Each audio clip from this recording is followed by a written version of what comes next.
Louise Bourgeois.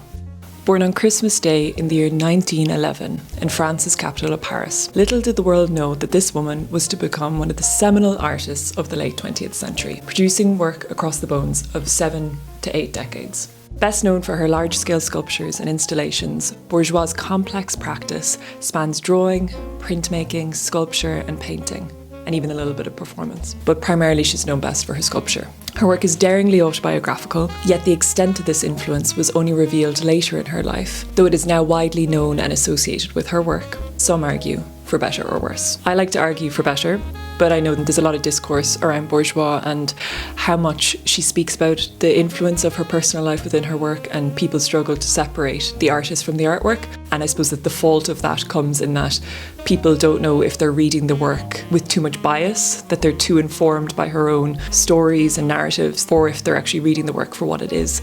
Like, are they being told too much? I don't think so. I think with Bourgeois' work it amplifies it. I think it opened up doors for another generation of artists to make work like that. And straight away I think of Tracey Emin and even their collaboration that they did at the end of Bourgeois' life. It was kind of, I suppose, a symbolic handing over the baton from Bourgeois to Emin, these two artists who engage in really viscerally raw and autobiographical content within their work. And I think Bourgeois was a trailblazer of that. So yes, she does tell you a lot about the inspirations behind her work, but for me it's not a fault, but I do understand how for some people it may be. Bourgeois' practice has confronted many themes across her nearly 70-year career, such as identity, domesticity, the body, familial relationships, the unconscious, sexuality, and every other carnal urge that demands to be felt. When exploring these themes, Bourgeois taps into the never-ending well that is the memory of her childhood, the source of which nourished her prolific practice until her death at the age of 98 in 2010. Although Bourgeois exhibited with the abstract expressionists,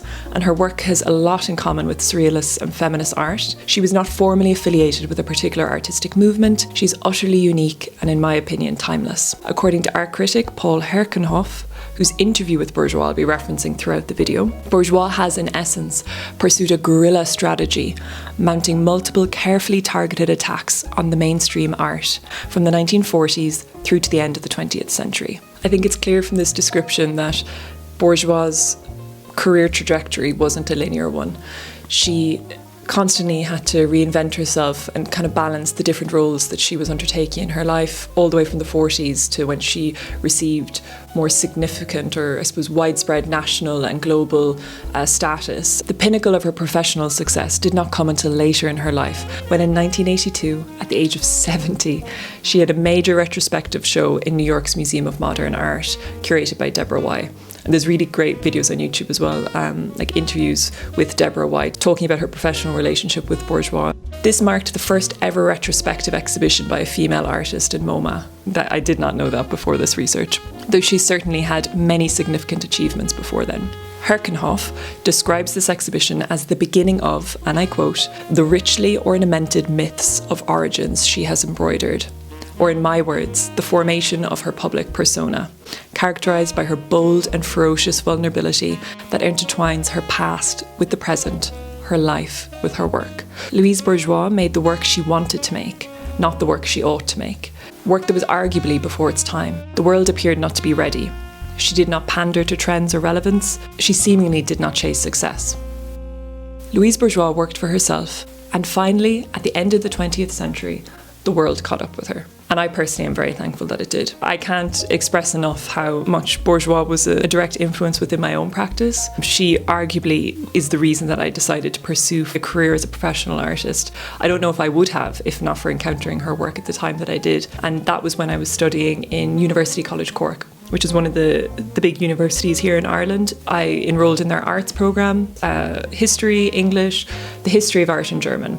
But most significant for me was the history of art. It was the subject I enjoyed the most. And just for context, when I had joined UCC, I had incredible gaps in my knowledge. And I still do. I'm still making up for those gaps.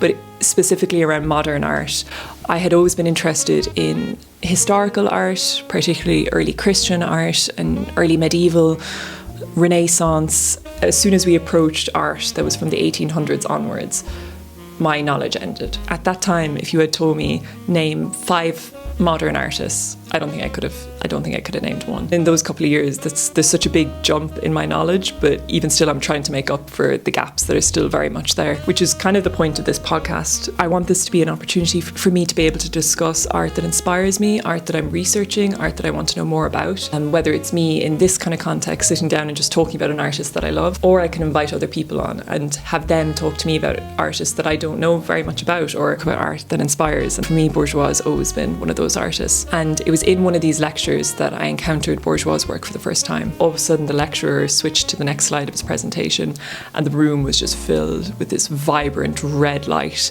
that just kind of took over. Immediately I was kind of stopped in my tracks. Up until this point, viewing art or learning about art was a really comfortable process for me. It was pleasurable. That all very quickly changed in this lecture. The work was Louise Bourgeois' Red Room, part of her Cell series. And just to preface first with just a little bit about Red Room, it's these two cells. There's Red Room Parent and then there's Red Room Child.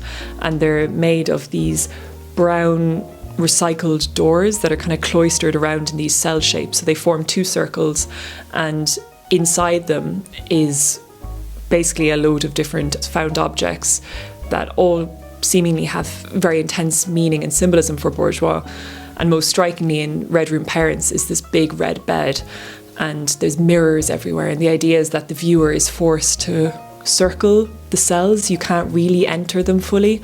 So you're looking through the cracks between the doors and through the little bits of window and glass that are around, or looking through the reflection. So you get the feeling that you're looking at something you probably shouldn't be, something taboo perhaps. It feels wrong, but also is very satisfying in the way that it's made up. It kind of draws you in like this cabinet of curiosities, but the inside is just glowing with all these red objects, as the title implies. And it was the first time for me that I had encountered a work that caused a visceral reaction. Like even now talking about it, like I have goosebumps. It was such a bizarre experience. I rejected it. I didn't like Bourgeois. I didn't want to know any more about Bourgeois. But the lecturer gave this really compelling story, giving a little bit of insight into her life, but also just describing the work. And I was a bit taken aback. I left that lecture and went straight home. I didn't attend any of my other classes for the day. It was like fighting tears. My eyes were all watery throughout the lecture. Couldn't explain it. It never happened to me before. And what I didn't realise on that day when I left my lecture, that I had unconsciously decided to leave UCC for good. And the reason was because when I thought about how I would respond to that artwork, it wasn't with words. It was through that I realised I was in the wrong field, or I suppose I was in the right subject, but the process or the tools I was using were wrong. I didn't need to write, I needed to make. And that was how I ended up switching into Crawford College of Art and Design, which is the art college here in Cork. That was all thanks to that very specific moment, which was ultimately Louise Bourgeois' Red Room.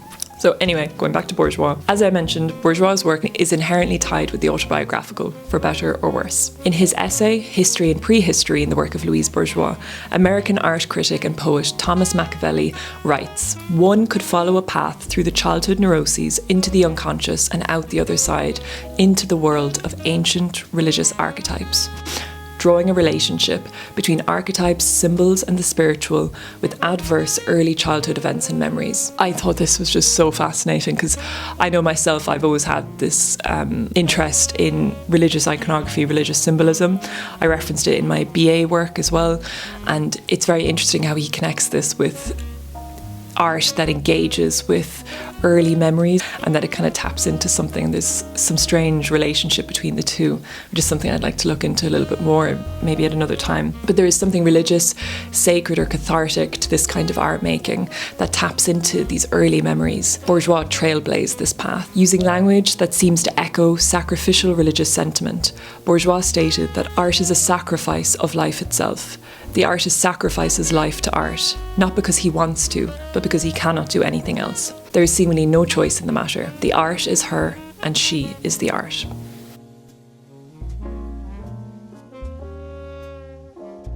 For me, drawing is a form of diary. I could not help but make them as a means to exercise or deconstruct daily fears. They, the themes, are recurring, precise, accurate, self-incriminating, and immediately regretted. Still, you let them, because the truth is better than nothing. drawing as a form of diary. Even before she stated so explicitly, Bourgeois had been using her life experiences to inform her making from the beginning. Her drawings demonstrate this clearly. Her early drawings, made in the 1940s, largely allude to themes of birth, childhood, and motherhood. Narratives exemplary of the life and death cycle often emerge, and the artist rarely ever features her own face. There is an awkwardness to her drawings, to their execution. The content also feels awkward or uncomfortable. In some of her drawings from this time, one can't quite tell if a child is being born or eaten by the mother. I'll flash up some of the images of these drawings on the screen, but it is true, you can't tell if the child is going into the mother's body or out of the mother's body. Regarding such drawings, honorary curator and author of the first biography of Bourgeois' life, Marie Bernadac, states that Bourgeois herself sees the drawing as an act of cannibalism, an unconscious desire to do away with the child when it becomes too burdensome. She eats her offspring like a vengeful Medea or Kronos. Bernadac also has written lots about other two-dimensional early works by Bourgeois, including the famous Femme Maison series, stating, "The Femme Maison are emblematic of Louise Bourgeois' entire oeuvre." How do you pronounce that word? I actually don't know. Oeuvre. Oeuvre. What? Oeuvre. Oeuvre. Okay.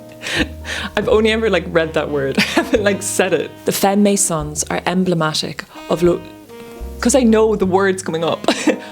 Oeuvre. I can't remember it.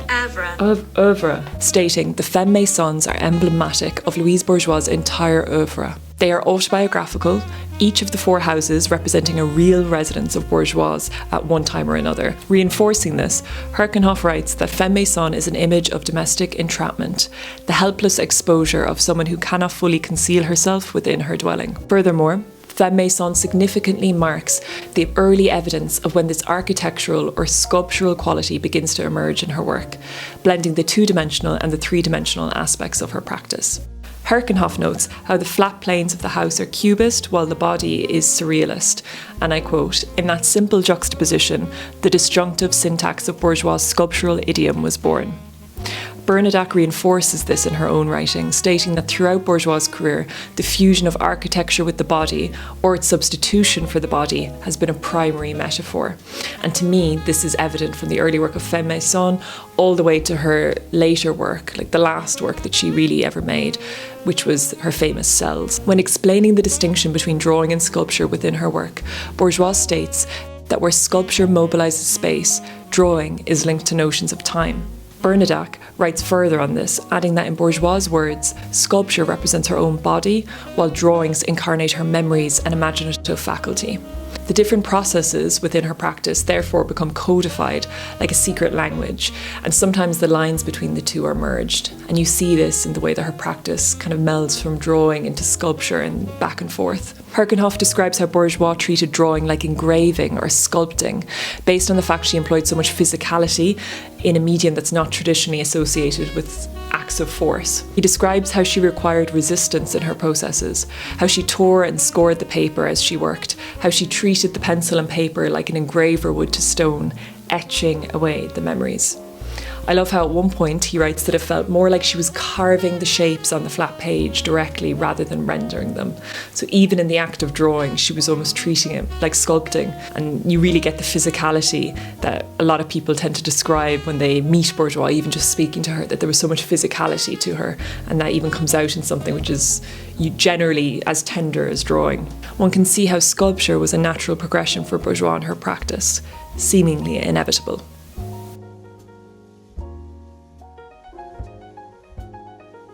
Writer Jean Frémont, oh my God, how do you say Frémont? Writer Jean Frémont describes how, as a child, Louise felt manipulated, so as an adult, she wanted to manipulate. Sculpture was her weapon of revenge, arguably above all other mediums. I decided to explore a piece, like a sculptural piece by Bourgeois that I hadn't properly dove into before. So I chose Portrait of Jean-Louis, which Jean-Louis was one of her three sons. Paul Herkenhoff describes the piece as a phallic object on legs, covered with the windows of a high-rise apartment block, which to me feels a little crude, but it is nonetheless true. That is kind of what it is. Apparently, Bourgeois carried this piece around with her, caressing it as if compensating for the absence of a child.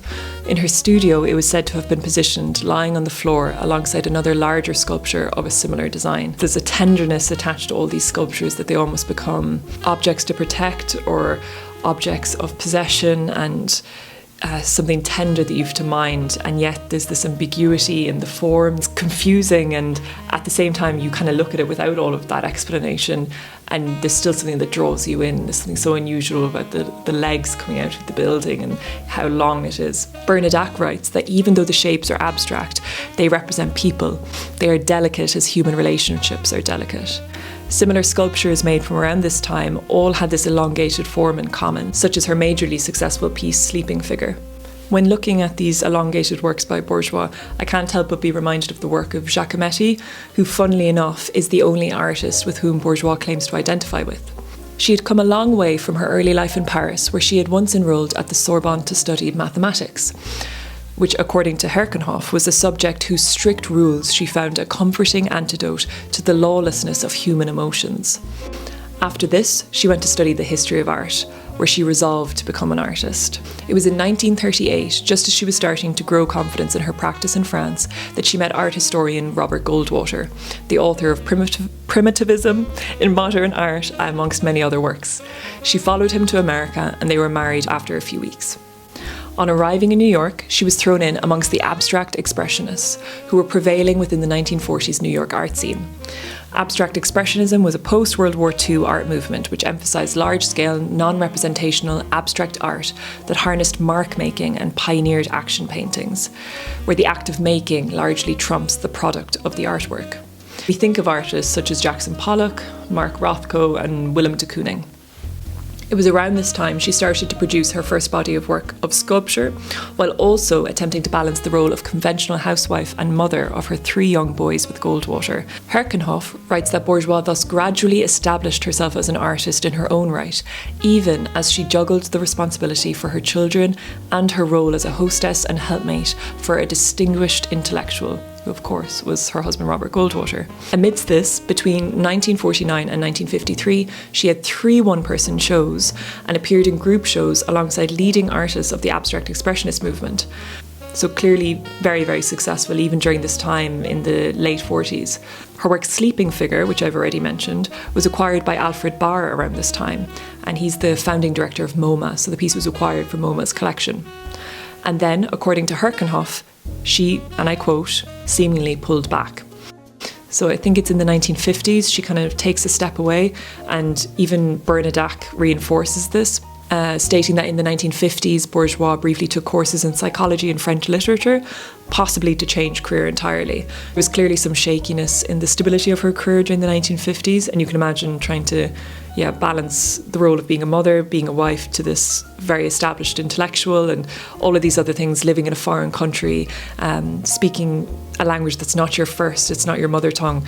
All of these things would have affected her. And Herkenhoff writes on the matter, saying that the chronic anguish, self-doubt and paralysing melancholia that plagued her were the principal causes of this partial abdication. Though it is sad to talk about, it is also relieving to hear about how it wasn't so linear for her, that kind of guerrilla strategy was even at play here, that she was coming in and out of her practice and it wasn't always fluid and it wasn't always going in an upward motion, that she had to take time away, which, is very natural because it's a very unstable career. It's a very demanding career. It's interesting to see how she navigated it through her life. Thankfully, this didn't last long, and by the 1960s, Bourgeois was producing work again.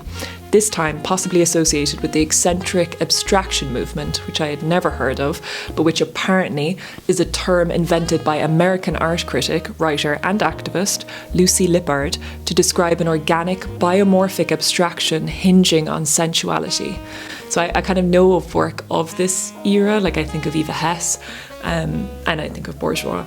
But I hadn't heard of that eccentric abstraction. It was around this time that Bourgeois stopped using wood as her primary medium and began experimenting with materials such as latex and rubber in alignment with other post-minimal sculptures of the time, such as Eva Hesse. And I think Lucy Lippard wrote a book about Eva Hesse as well, which could be an interesting one to look into.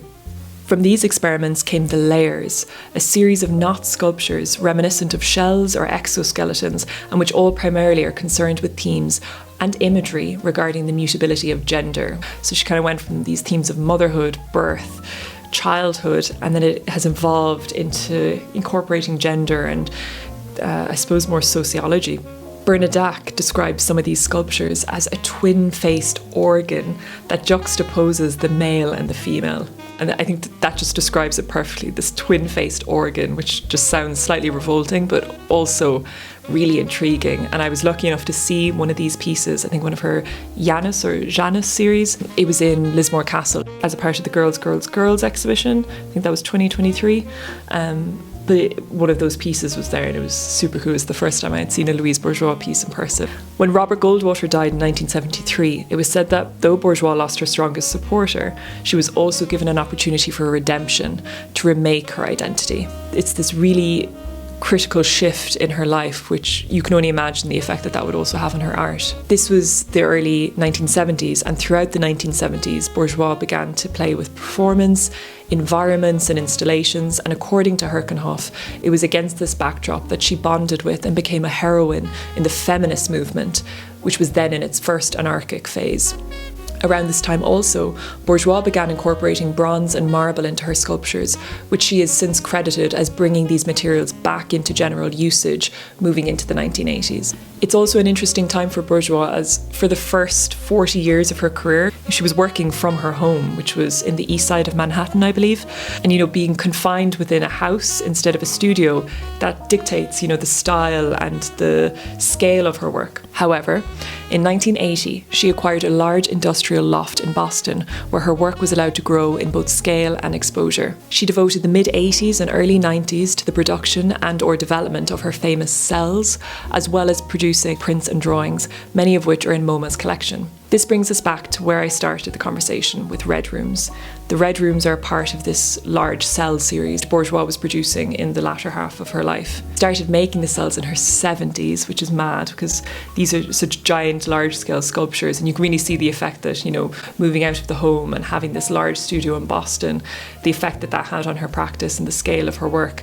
But also it's just funny to see such a small, elderly woman making these giant, expansive sculptures late in her life. According to Jerry Gorovoy, Bourgeois' longtime assistant later in life, Jerry describes the cells as her psychoanalysis, where art and life entirely merged. Every object is significant, related to a memory representing a feeling, a sensation, a person or event. Walking through the cells, one feels like they are walking through Bourgeois' compartmentalized brain. I imagine myself walking down a prison corridor with cells going on either side, looking through the cracked windows at the different inmates and scenes that are kept inside each cell. Each of Bourgeois' cells appear like a trapped memory, an imprisoned memory that is being exposed. And of course, one is reminded also of the anatomical cell, the cells that form our brains, our bodies, and our beings.